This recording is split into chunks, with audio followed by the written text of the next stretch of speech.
Уважаемые коллеги, приветствую вас! Мы с вами продолжаем занятия практические в первом модуле «Предметное содержание». И мы с вами переходим к третьему занятию. И в рамках этого третьего занятия мы с вами рассмотрим трудные темы. И посмотрите, пожалуйста, я называю трудные темы, которые здесь на этом слайде представляю трудные темы, которые связаны, но в первую очередь, конечно, с авторами и с произведениями, но еще и темы, которые связаны с тематическим кругом произведений. Кроме всего прочего, вы здесь видите трудные виды анализа. Уважаемые коллеги, в первую очередь обращу ваше внимание на роман Достоевского «Преступление и наказание». Несмотря на то, что дети очень эмоционально реагируют на изучение этого романа в школе, тем не менее, вот как раз причины преступления, последствия этого преступления, формы наказания вызывают у детей вопросы. И они допускают серьезные фактические ошибки, когда интерпретируют образы Раскольникова, Свидригайлова, Лужина, сестры Раскольникова, матери Раскольникова и Разумихина. Мы с вами знаем, что в романе есть и другая фамилия у этого героя, но тем не менее.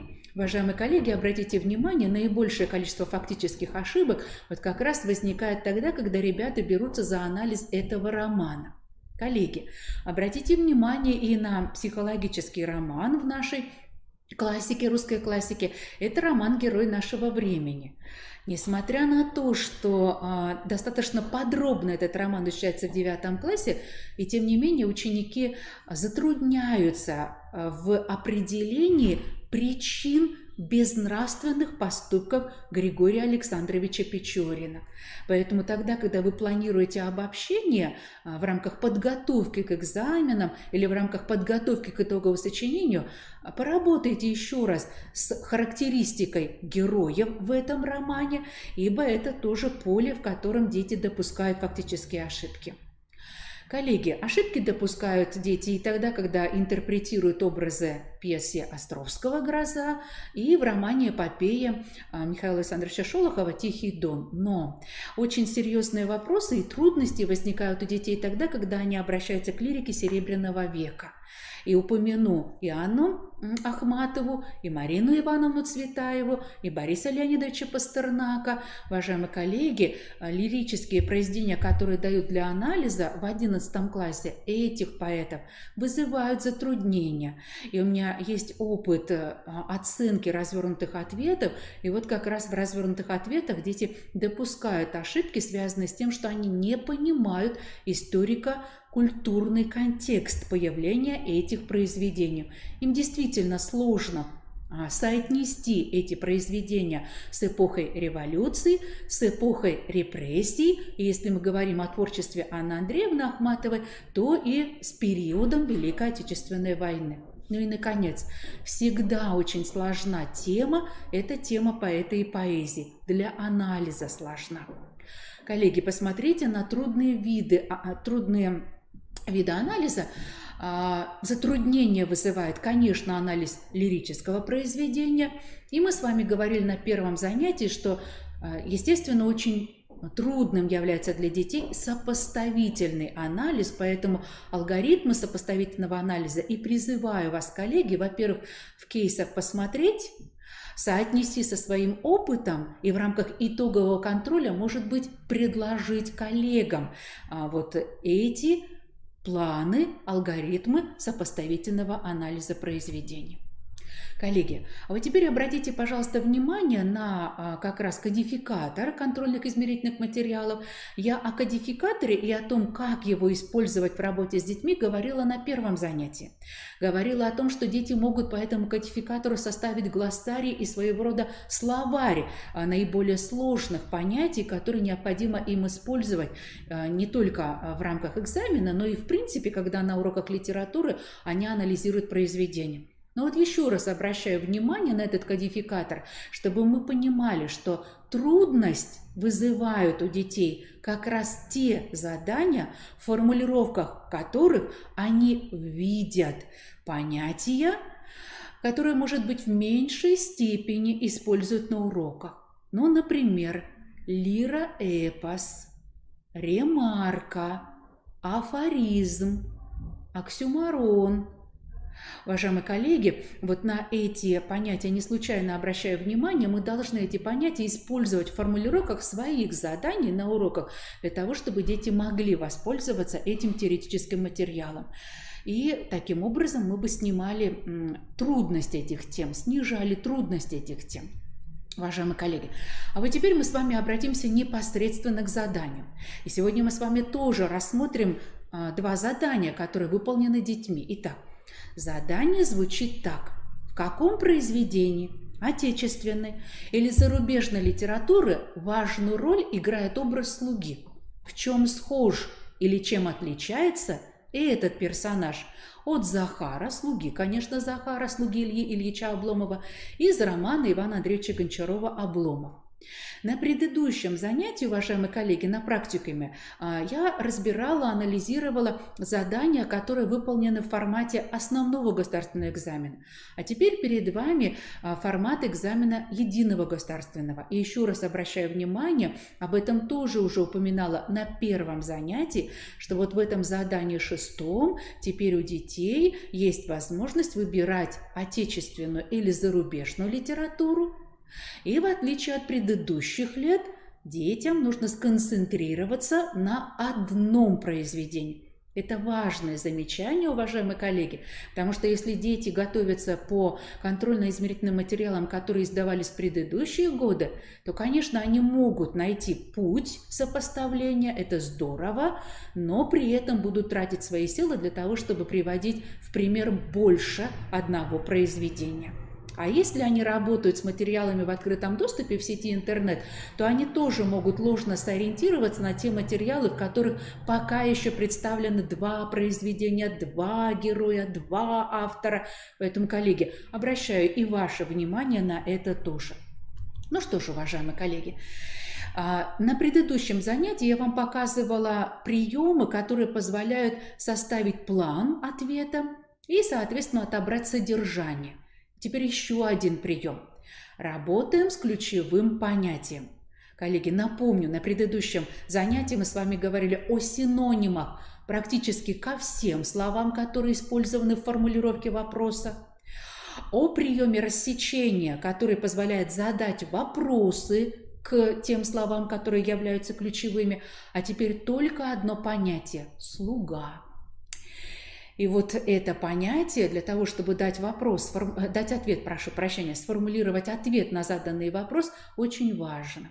Потому что слуга так или иначе вступает в отношения с другими слугами, конечно, в отношения с хозяином, конечно, он играет особую роль в судьбах других героев, и, конечно, нельзя переоценить его роль для развития сюжета. Очень часто от слуги даже зависит жизнь главного героя. И вы, конечно, понимаете, что я имею в виду Савельича, героя романа Александра Сергеевича Пушкина «Капитанская дочка». Итак, коллеги, еще один прием. Работаем с ключевым понятием.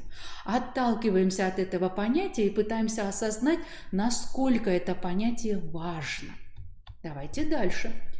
Теперь выбираем линии сопоставления и понимаем с вами, что сравнивать, конечно, мы будем слуг. Да, этот ключ нам дан в формулировке вопроса, но слуга слуге рознь. Поэтому нам нужно выбрать, что же мы будем сравнивать.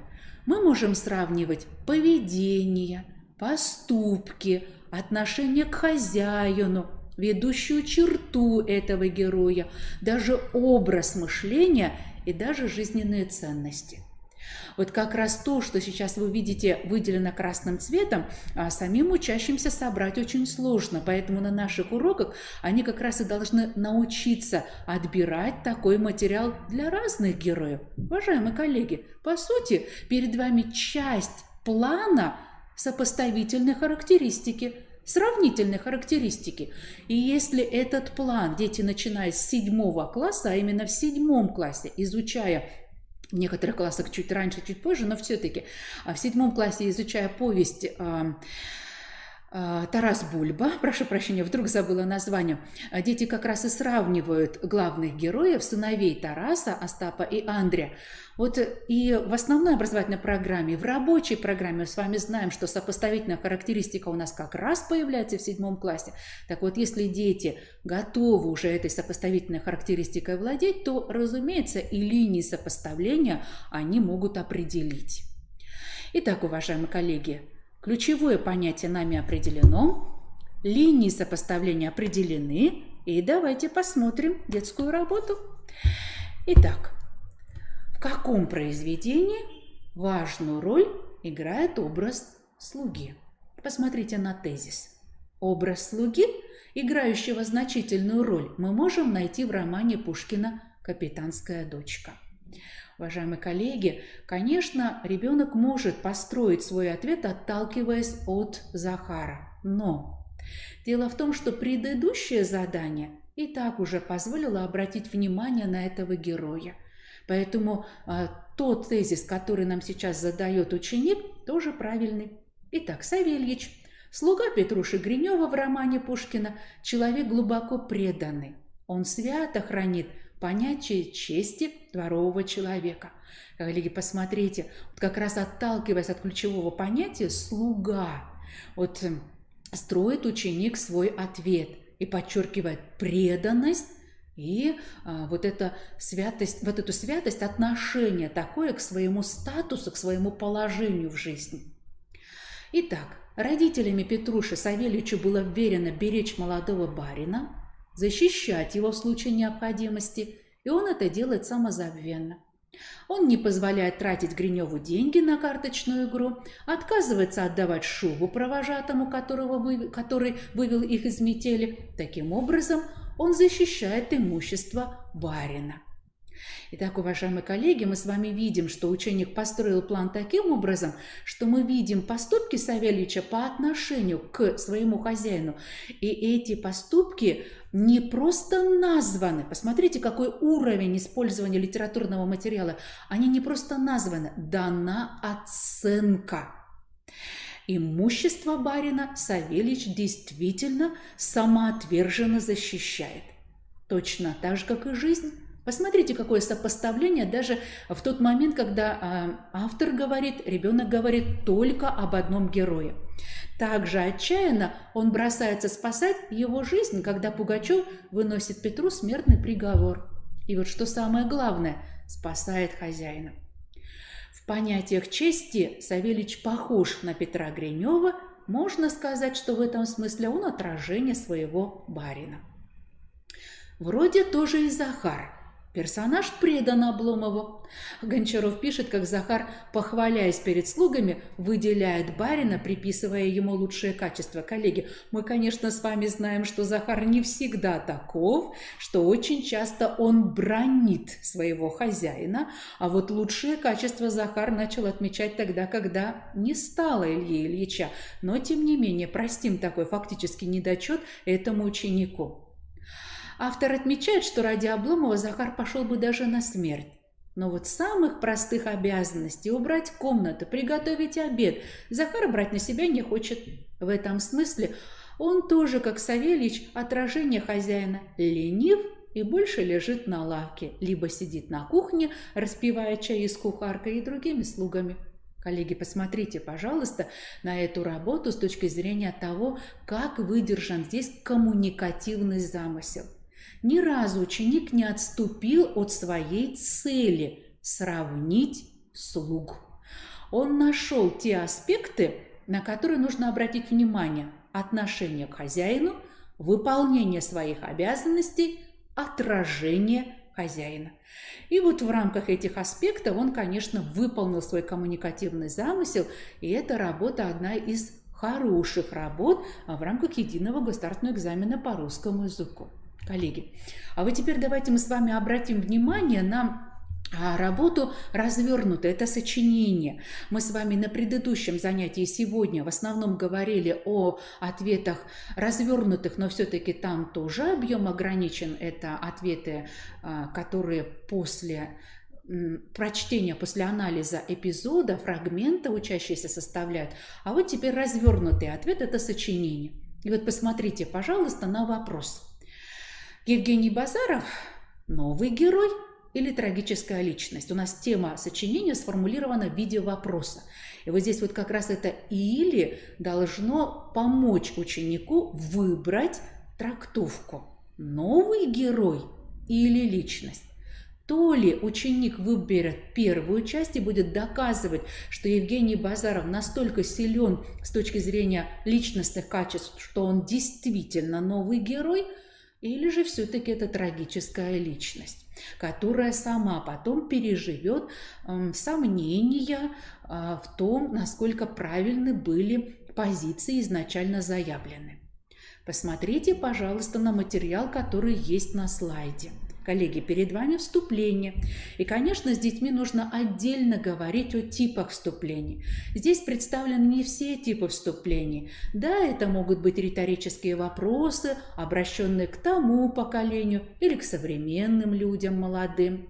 Это могут быть ассоциативные ряды, связанные с тем, на какие размышления натолкнул роман ученика, когда он только знакомился с ним. Это может быть личное отношение к вопросу, это может быть историко-литературный комментарий. И я надеюсь, что вы сейчас глазами как раз уже пробежались по этому фрагменту, прочитали это вступление и заметили, что это вот как раз историко-литературный комментарий дан сейчас во вступлении. Уважаемые коллеги, вот как раз нужно обратить внимание на то, какую роль играет это вступление. Да, вы, конечно, сейчас на слайде видите, что типы вступлений и роль вступления, они продублированы. Но зададимся вопросом, с какой целью во вступлении ребенок обращается к риторическим вопросам? Они заявлены формально только для того, чтобы каким-то образом начать сочинение, или на большую часть этих вопросов мы найдем ответы. Потому что, по сути, риторические вопросы становятся теми пунктами плана, на которые ученик может опираться. Если это ассоциации, какова их роль? Нашел ли в своем окружении, среди своих сверстников или, может быть, более старших людей, ученик те образы тех людей, которые в чем-то сродни Евгению Васильевичу, а может быть, его отцу Василию Евгеньевичу. Уважаемые коллеги, итак, говоря о типах вступления, нужно еще, конечно, с детьми обязательно обсуждать, какова роль именно этого типа вступления. Уж если мы проявляем личное отношение к вопросу, то каким образом потом это личное отношение найдет отражение в самой ткани сочинения, в основной части, будем ли мы к этому личному отношению возвращаться. Продолжим. Коллеги, посмотрите, пожалуйста, на тезис сочинения. Тоже это особая работа. И перед тем, как погружать ребят 6, 7, 8 классов в сочинения, связанные с литературоведческим анализом, основанные на литературоведческом анализе, конечно, им нужно дать возможность тезис сочинений прочитать, проанализировать, подбирать из предложенных. Коллеги, это очень сложная работа. Составить, сформулировать тезис сочинения. Поэтому у учеников должна быть возможность поработать с вариантами, посмотреть, как в принципе образцово, в качестве примеров эти тезисы могут быть сформулированы. Итак, Евгений Васильевич Базаров, главный герой романа, называет он себя нигилистом. Он отрицает значительную часть научного и культурного наследия и все теории хочет проверить на практике. Его слова и даже внешний облик провокационны, однако реальность сталкивает Евгения с множеством трудностей. Посмотрите, как в этом тезисе свернуто все сочинение. Мы ведь понимаем, читая этот тезис, что дальше ученик действительно будет приводить примеры того, как Евгений Васильевич Базаров отрицает научное и культурное наследие, и как он потом сам сталкивается с трудностями, в том числе и личностного плана, которые разрушают его теории, его утверждения. Итак, здесь тезис подобран совершенно верно, он соотнесен с темой сочинения. Более того, он проверен основным содержанием сочинения, то есть он соответствует основному содержанию сочинения. И вот теперь посмотрите на один из примеров. Трудностями являются отношения с Аркадием, с Катей, с Николаем Петровичем, с Фенечкой, с самой Анной Сергеевной. Посмотрите, пожалуйста, здесь у нас еще упоминается Николай Гаврилович Чернышевский, что говорит о том, что ученик, который пишет это сочинение, свободно ориентируется в литературном материале. И вот уже сейчас, в первом примере, ученик переходит к тому, чтобы все-таки сформулировать второй тезис. Это личность трагическая. Да, это личность, которая пытается утвердить свои новые взгляды и пытается отрицать весь предыдущий опыт человеческий, но это личность трагическая. Смотрите, пожалуйста, важно, чтобы каждую часть сочинения дети проверяли сквозь призму темы и тезиса, то есть соотносили свои же мысли, свои же утверждения с тезисом и с темой сочинения. А теперь посмотрите, пожалуйста, прием, который использует ребенок. Во-первых, во-вторых, я неоднозначно отношусь к этому приему, сразу обозначу свою позицию, но в контексте этого сочинения, в принципе, этот прием не выбивается из общего стиля работы. Коллеги, посмотрите на двойников Базарова. Евгения Васильевича, то есть на Кукшину и на Ситникова. Это мнимые нигилисты, это пародия. И посмотрите, как используются здесь литературоведческие понятия самим учеником. Мы понимаем с вами, что это анализ героев, но в то же время это анализ с использованием на основе литературоведческих понятий. Уважаемые коллеги, мы посмотрим еще один пример. Вот оно, прозрение, которое начинается с влюбленности в Одинцову. И мы с вами видим, что ребенок обращается к эпизодам произведения до знакомства. Один эпизод. До встречи. Встреча. Еще эпизоды. Борьба нигилистических убеждений и естественных чувств. Это ведь, по сути, те внутренние монологи, которые про себя произносит Евгений Васильевич, пытаясь убедиться в том, является ли то чувство, которое в нем пробудилось, той любовью, которую он отрицал. Итак, посмотрите, пожалуйста, важно в этом фрагменте сочинения, что эпизоды не только упоминаются, они интерпретируются, и им дана оценка.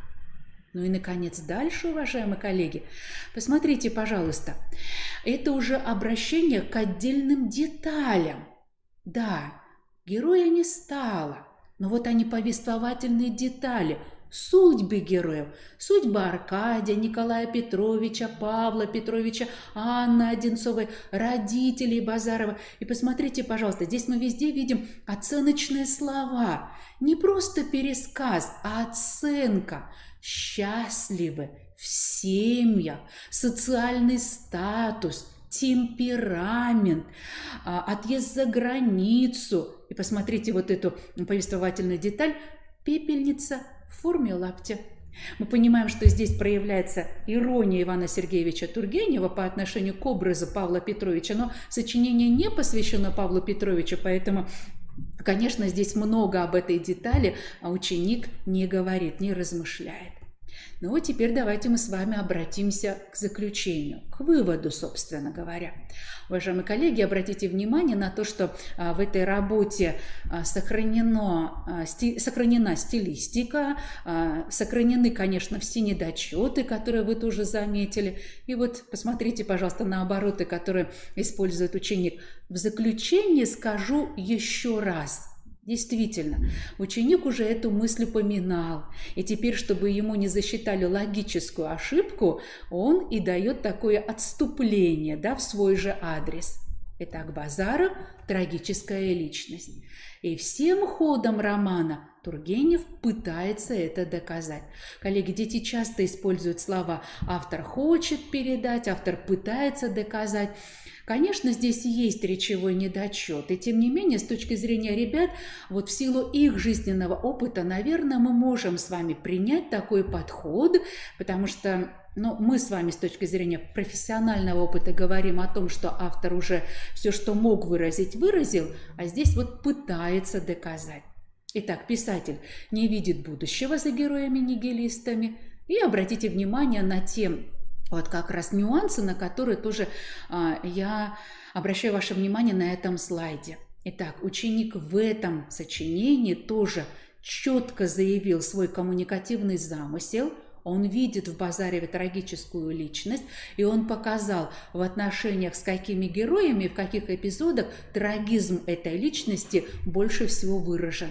И, наконец, ученик очень убедительно показал то, что он понимает нигилистические взгляды Евгения Васильевича Базарова, но при этом, поймите, пожалуйста, правильно, при этом будущего за этими взглядами действительно нет, потому что сама жизнь показывает, что герои могут быть счастливы, даже не разделяя нигилистических взглядов.